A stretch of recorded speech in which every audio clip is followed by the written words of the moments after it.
Inna dina indallahil Islam. Assalamualaikum warahmatullahi wabarakatuh. Saudaraku seiman yang dirahmati Allah, sejatinya seorang hamba disyaratkan untuk memperbanyak istighfar kapan saja. Al-Hasan Al-Basri menjelaskan, perbanyaklah istighfar di rumah kalian, di meja makan kalian, di jalan-jalan kalian, di pasar, dan di majelis-majelis kalian. Sungguh kalian itu tidak tahu kapankah ampunan Allah turun. Jadi istighfar itu disyariatkan untuk dibaca kapanpun. Hanya saja hukumnya menjadi wajib saat kita melakukan perbuatan dosa, dan hukumnya sunnah setelah kita selesai melakukan amal sholih. Fungsinya adalah untuk menyempurnakan berbagai kekurangan yang ada di dalamnya. Namun, di sini ada beberapa momen yang mendapatkan penekanan khusus untuk kita baca di dalamnya istighfar. Antara lain yang pertama, setelah berwudu. Selain doa yang ma'ruf, kita juga disunahkan untuk membaca doa yang termaktub dalam hadis. Barang siapa berwudu, lalu ia mengucapkan Subhanakallahumma wa bihamdika asyhadu an la ilaha illa anta astaghfiruka wa atubu ilaik, niscaya akan ditulis di suatu lembaran lalu distempel dan tidak akan dihapus hingga hari kiamat. Hadis riwayat An-Nasa'i. Yang kedua yaitu setelah sholat.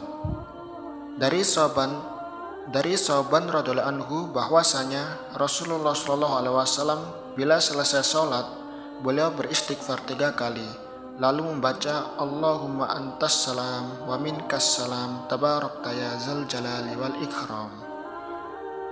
Al-Walid, salah satu perawi hadis, bertanya kepada Al-Auza'i, bagaimana cara beristighfarnya? Beliau menjawab, ucapkanlah astagfirullah, astagfirullah, astagfirullah. Hadis riwayat Muslim. Yang ketiga, setelah selesai wukuf di Arafah, Allah SWT berfirman, "Tsumma afidu min haitsu afadun nas wastaghfirullah innallaha ghafurur rahim." Kemudian berangkatlah kalian meninggalkan Arafah sebagaimana orang lain berangkat meninggalkannya, dan beristighfarlah. Sesungguhnya Allah Maha Pengampun lagi Maha Penyayang. Quran Surat Al-Baqarah ayat 199. Yang keempat, di waktu sahur. Ini adalah salah satu waktu yang amat dianjurkan bagi kita untuk memperbanyak bacaan istighfar. Allah Subhanahu wa Ta'ala menjelaskan salah satu sifat kaum mukminin.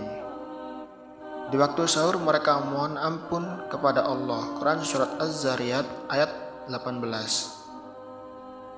Waktu sahur menurut sebagian ulama adalah akhir malam menjelang waktu subuh. Sebagian ulama lainnya berpendapat bahwa waktu sahur dimulai dari sepertiga malam terakhir hingga terbitnya fajar. Nabi SAW bersabda, Allah Tabaraka wa Ta'ala turun ke langit dunia setiap malam saat tersisa sepertiga malam terakhir. Dia berfirman, adakah yang berdoa kepadaku, niscaya akan kukabulkan.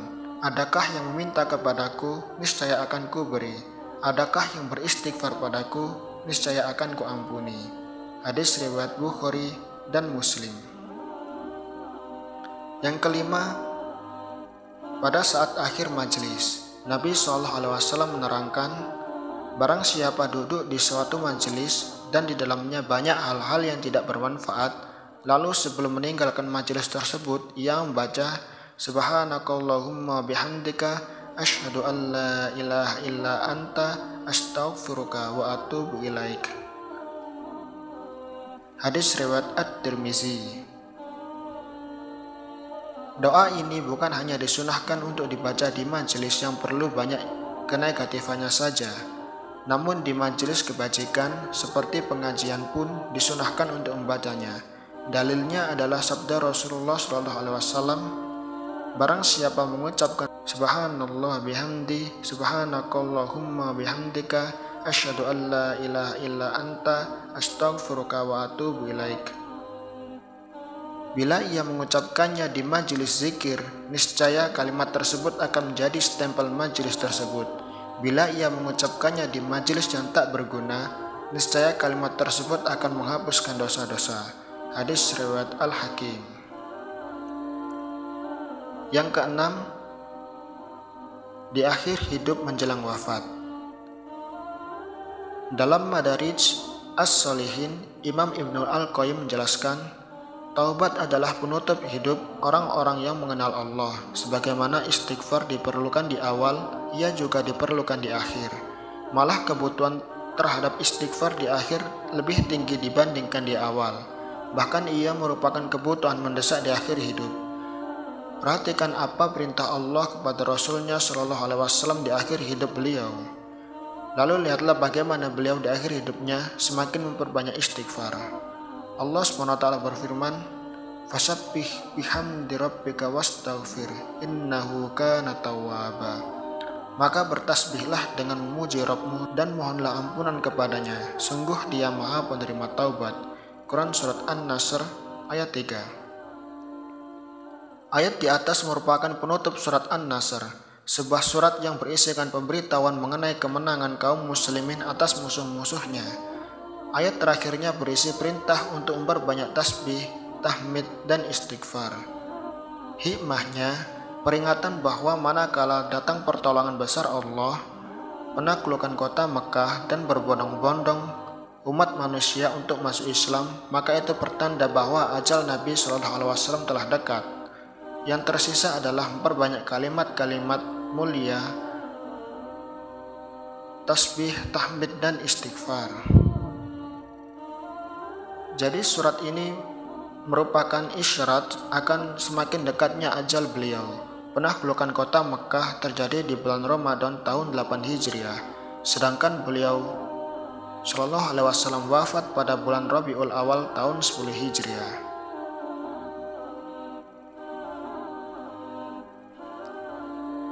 Perintah Allah SWT kepada Rasulnya Shallallahu Alaihi Wasallam untuk memperbanyak istighfar dalam waktu itu merupakan pertanda bahwa kehidupan akan berakhir.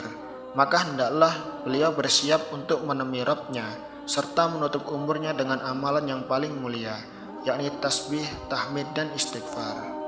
Maka dari itu, setelah turunnya surat ini, Nabi Shallallahu Alaihi Wasallam semakin memperbanyak tasbih, tahmid, dan istighfar. Aisyah radhiallahu anha menceritakan, Rasulullah Shallallahu Alaihi Wasallam memperbanyak membaca di rukuk dan sujud beliau, Subhanakallahumma Rabbana bihamdika Allahumma gfirli. Beliau juga mengamalkan perintah Al-Quran. Hadis riwayat Bukhari dan Muslim. Beliau juga menuturkan, aku mendengar Nabi SAW dan memerintahkan beliau sebelum wafatnya sambil menyandarkan pundaknya ke tubuhku. Beliau mengucapkan, Allahumma gfirli warhamni walhiqni birrafiqil a'la. Ya Allah, ampunilah aku, rahmatilah aku, dan pertemukanlah aku dengan para nabi dan rasul di atas sana. Hadis riwayat Bukhari dan Muslim. Allahu a'lamu bishawab.